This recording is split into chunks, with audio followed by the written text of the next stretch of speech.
ఆంధ్ర ప్రాంత ప్రజలకి కులం మీద ఉన్నంత పిచ్చ మా ఆంధ్రప్రదేశ్ కి ఎప్పుడు కులాల భావం తప్ప ఆంధ్రప్రదేశ్ కి నా కులం ఉన్న భావనే ఉండిపోయింది. ఆంధ్రప్రదేశ్ కి అత్యంత ప్రమాదకరమైన జబ్బు జాడ్యం ఒకటి ఉంది మిత్రమా, అదే ఈ కుల భావన. రాజకీయ నాయకులను కులంతోనే ఆరాధిస్తారు, సినిమా యాక్టర్స్ ని కూడా కులంతోనే ఆరాధిస్తారు. మీ కులం గొప్ప మా కులం గొప్ప అని వాద ప్రతివాదనలు చేసుకుంటారు. ఇది చూస్తే అనిపిస్తుంటుంది, స్వతంత్రోద్యమంలో 400 మంది అనుచరులతో బ్రిటిష్ వారిపై యుద్ధం చేసి బ్రిటిష్ సైన్యాన్ని గడగడ వణికించి ఉరితాడుని పూలమాలలా భావించి ప్రాణార్పణ చేసిన కోరుకొండ సుబ్బారెడ్డి గారు పోరాడింది మన కోసమేనా అనిపిస్తుంది. భరతమాత దాష్ట శృంఖలాలను తెంచేందుకు విరోచితమైన పోరాటం చేసినందుకు గాను బ్రిటిషర్స్ ఆయన కాళ్ళు చేతులు కట్టి చెట్టుకి తలకిందులుగా వేలాడదీసి శరీరం మొత్తం తూటాలతో నింపితే శరీరం జల్లెడలాగైంది మిత్రమా. ఆ ద్వారబంధాల చంద్రయ్య దొర యొక్క త్యాగం మన కోసమేనా అనిపిస్తుంది. 5 నెలల గర్భిణీ స్త్రీ స్వతంత్రోద్యమంలో పాల్గొని బ్రిటిష్ వాళ్లకు ఎదురెళ్లినందుకు గాను ఆ గన్నుతో కడుపులో పొడిచితే వీర మరణం పొందిన ఆ వీర గున్నమ్మ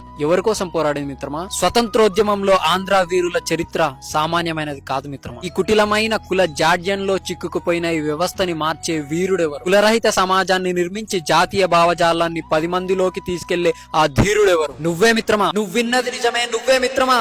బ్రతికే 4 రోజులు కోపతాపాలతో ఈర్ష్యద్వేషాలతో కులాల కుమ్ములాటలతో మగ్గిపోవడం అవసరమా? కాల్చే నిప్పుకి తాగే నీరుకి పండించే రైతుకి పోరాడే సైనికుడికి ప్రసవ వేదన అనుభవించే తల్లికి నిన్ను కడవరకు మోసే భూతల్లికి పీల్చే గాలికి గగనమనే గమ్యానికి కులస్వార్థాలే ఉంటే లోకం తలకిందులైపోదా? ముందు ఆ కుల్లిన ఎముకలతో బానిసత్వానికి అలవాటు పడ్డ యువకుడు రా, చచ్చి పడిపోయిన నీ రక్తానికి కొత్త జీవం ఇవ్వు. నీ దేహాన్ని కన్నభూమి నువ్వు తీర్చే దాహం కోసం ఎదురు చూస్తుంది లే. బద్ధకానికి బానిసం చేసిన కాలాన్ని బ్రద్దలు కొట్టుకుంటూరా. భావితరాల భారత భవిష్యత్తు నీ చేతుల్లోనే ఉంది లే. పరాక్రమించు, పరాక్రమించు. మందుని దాటి, డబ్బుని దాటి, కులముని దాటి, పట్టణంబునున్న పల్లెయందుయున్న పరిపక్వతతో ప్రావీణ్యుడిలా పరాక్రమించు. కుల జాడ్యాన్ని తీసేసే జాతీయ సద్భావనని తీసుకొద్దాం. ఇప్పుడు ఆంధ్రప్రదేశ్ లోనే ఉందా, తెలంగాణలో లేదా కులభావన అని అడుగుతారు. కులభావన ఎక్కడున్నా చావాలి. తెలంగాణలో ఉన్న కులభావన రాష్ట్ర రాజకీయాలను శాసించలేదు, ఫిలిం యాక్టర్స్ కి ఫ్యానిజం తీసుకురాలేదు. ఒక్కసారి ముదిగొండ శివప్రసాద్ గారి మాటలు గుర్తు చేసుకోండి మిత్రమా. ఈ దేశం నాదనడం ఎప్పటిదో పాత మాట, ఈ దేశం నేననడం ఈ నవకవితా సూక్తం.